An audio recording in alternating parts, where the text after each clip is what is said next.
Oh, why isn't Jewel helping? Well, I mean, I can't blame her.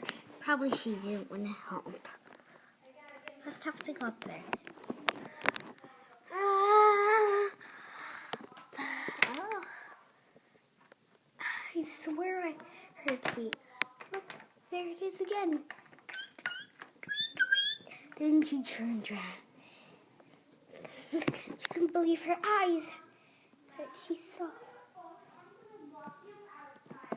a bird.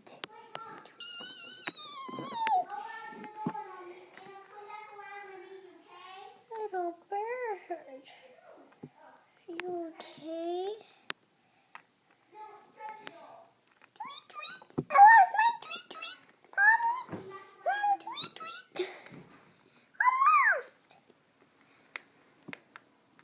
I think this is a job for help.